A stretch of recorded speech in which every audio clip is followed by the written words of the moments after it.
Namni keenya akkuma nyaata mataa isaa barbaadu, rifeensi mataa keenyas nyaata mataa isaa barbaada. Ashama harka fuunee kabajamtootaa fi jaalatamtoota maatii chaanaalii Boonii Show nagaan waaqayyoo isiniif haa baay'atu.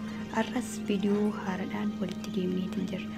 Har'a viidiyoo kana keessatti jechuudha akkamitti rifeensa keenya nu jalaa buqqa'uu fi nu jalaa caccabuu yeroo gabaabduu keessatti deebisuu dandeenya ka jedhu wantoota lama qabadhee isiniif dhiyaadhitan jira. Wantoonni lamaan kunis baalazinii fi ooyiliidha.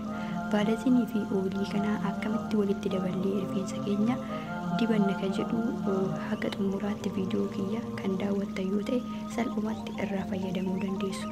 Tole kabajamtoota hordoftoota keenya asitti kan argaa jirtan jechuudha. Baalazinii maankaa lamaadha jechuudha. Maankaan ishii baay'ee tokko xiqqoodha jechuudha. Maankaa kana lama jechuudha. Baalazinii maankaa kana lamaadha. Akkasuma baalazinii kanatti jechuudha maaltu dabalan kan jedhuu fi ooyilii kanatti dabalama jechuudha. Argaa jirtu jedhee yaada.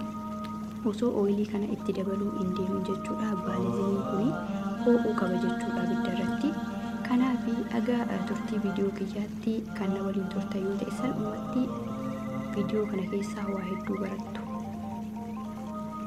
Tole kabajamtoota hordoftoota keenya akkanatti biddarra godheeti baalazinii jechuudha akkanatti ho'isee dhufe jechuudha.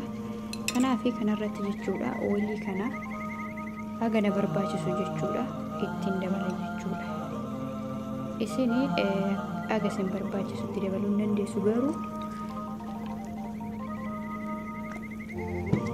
agar rifeensa keessan isiniif ga'u isintu beeka.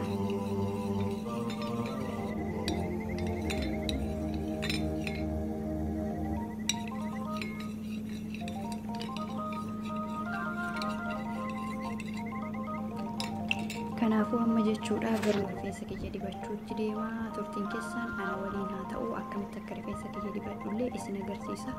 Akkasuma daqiiqaa 30 booda ofirraa tursiisee rifeensa kiyya yeroon qulqulleessee deebi'etti illee isin agarsiisa jechuudha. Turtii gaarii.